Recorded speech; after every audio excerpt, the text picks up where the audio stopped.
Putus. Jam sudah menunjukkan pukul 7 malam, tanpa sebuah mobil berwarna abu-abu memasuki pekarangan rumah keluarga Prayoga. Setelah mobil itu berhenti dengan sempurna, sang pemilik mobil yang tidak lain adalah Bimo keluar dari dalam mobil dengan raut wajah yang bisa dikatakan murung. Kalau biasanya dia selalu menyapa satpam, kali ini pria itu melewati satpam begitu saja, tanpa senyum sedikit pun, dan langsung berjalan masuk ke dalam rumah dan langsung menuju dapur untuk mengambil minum.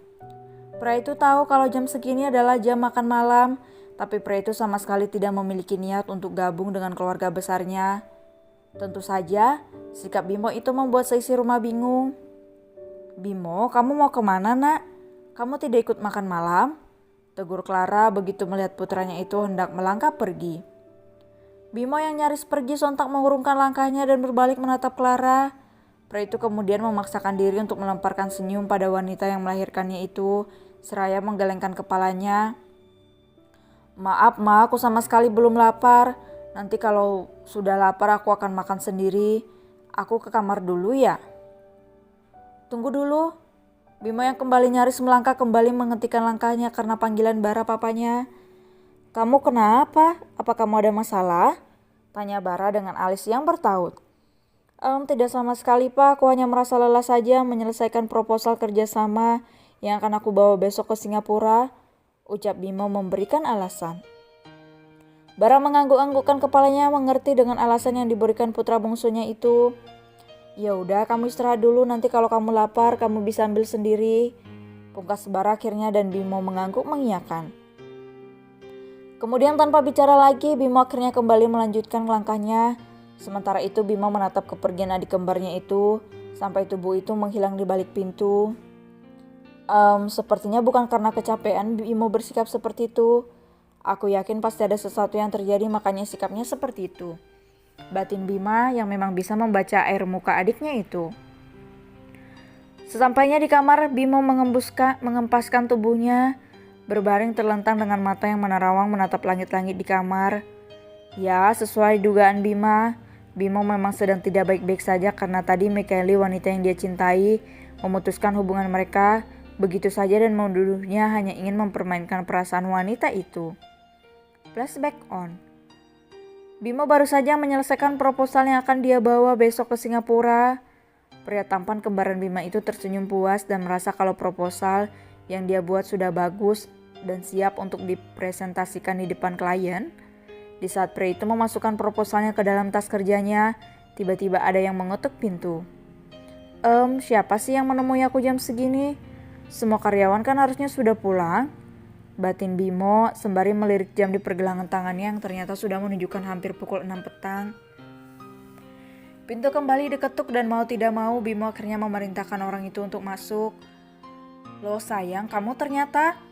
Senyum Bimo langsung mereka begitu melihat siapa yang datang. Siapa lagi orang itu kalau bukan Mikaeli, wanita yang dia cintai. Bimo kemudian berdiri dari tempat duduknya dan langsung berjalan menghampiri sang kekasih. "Kamu kenapa tiba-tiba datang ke kantorku? Dan kenapa kamu tidak mengabariku lebih dulu? Bagaimana kalau seandainya aku sudah pulang? Kamu tidak takut masuk ke tempat sepi seperti ini?" cecar Bimo sembari memberikan kecupan singkat di kening Mikaeli. "Aku berani masuk karena aku tahu kalau kamu belum pulang. Sebenarnya aku dari jam 4 sudah berada di bawah dan menunggu kamu pulang. Tapi aku tunggu-tunggu kamu tidak keluar-keluar, makanya aku memutuskan untuk masuk saja," jelas Mikaeli dengan nada dingin. Bima sontak merasa tidak nyaman melihat sikap dingin dari kekasihnya itu, tapi ia berusaha untuk menepisnya. "Kenapa? Kamu kangen ya padaku?" "Maaf ya sayang, belakangan ini aku sangat sibuk sehingga jarang menemuimu. Aku juga kangen kamu sayang." Bimo mencoba untuk memeluk Mikaeli namun wanita itu dengan sigap menghindar.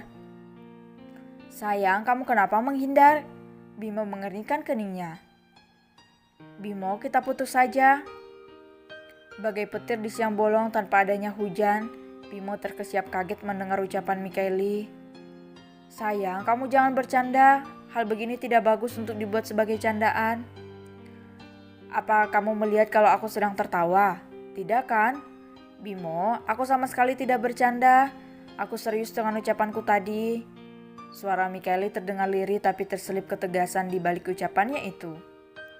Tidak, kamu itu sedang bercanda sayang. Kita tidak punya masalah apapun, hubungan kita baik-baik saja jadi tidak mungkin kamu meminta untuk putus. Bimo menggeleng-gelengkan kepalanya sulit percaya kalau Mikaeli benar-benar mengajaknya untuk mengakhiri hubungan mereka yang sudah lama. Bimo, berapa kali aku harus mengatakan kalau aku tidak bercanda? Justru kamu yang bercanda dengan hubungan kita. Aku merasa kalau sudah saatnya kita memutuskan hubungan kita yang menurutku hanya jalan di tempat saja. Hubungan yang kita jalani selama ini sama sekali tidak ada kejelasan. Jadi buat apa dipertahankan? Kali ini Mikaeli bicara dengan berapi-api dan dengan pipi yang tiba-tiba sudah basah. Jel, aku tidak pernah menganggap kalau hubungan kita ini main-main. Aku itu benar-benar mencintaimu. Aku tahu kalau kamu memang butuh kepastian hubungan kita. Apakah hanya sampai tahap pacaran atau berlanjut ke pelaminan? Aku tahu dan aku juga memikirkan hal itu, Jel. Tapi aku memilih untuk menunda dulu karena aku. Karena kamu apa? Karena kamu masih sibuk begitu? Itu hanya alasan kamu saja, Bimo. Mikaeli berhenti berbicara sejenak untuk mengatur napasnya. Tapi aku sudah capek. Aku merasa diriku tidak ada harganya buatmu, jadi aku putuskan supaya kita mengakhiri hubungan kita ini saja. Karena aku merasa hubungan kita ini tidak ada ujungnya. Aku pergi dulu, jaga dirimu baik-baik. Mikaeli memutar tubuhnya dan hendak melangkah. Namun tiba-tiba dia merasakan tangan Bimo sudah melingkar di perutnya. Sayang, tolong jangan bicara kata pisah. Aku sangat mencintaimu. Aku janji akan secepatnya melamarmu, tapi aku meminta agar kamu bersabar sedikit lagi. Mohon Bimo sembari meletakkan dagunya di pundak Mikaeli. Mikaeli bergeming untuk beberapa saat. Panik matanya yang indah kini sudah kembali digenangi air mata. Ingin rasanya dia menarik kembali kata-kata putusnya. Namun entah kenapa mulutnya terasa keluh untuk berbicara. Karena jujur ia juga sangat mencintai Bimo. Bimo, maafkan aku. Aku tetap dengan keputusanku. Mikaeli menyingkirkan tangan Bimo yang ada di perutnya dan kembali melangkahkan kakinya tidak perlu dengan suara Bimo yang berkali-kali memanggilnya. Flashback end. Kamu kenapa?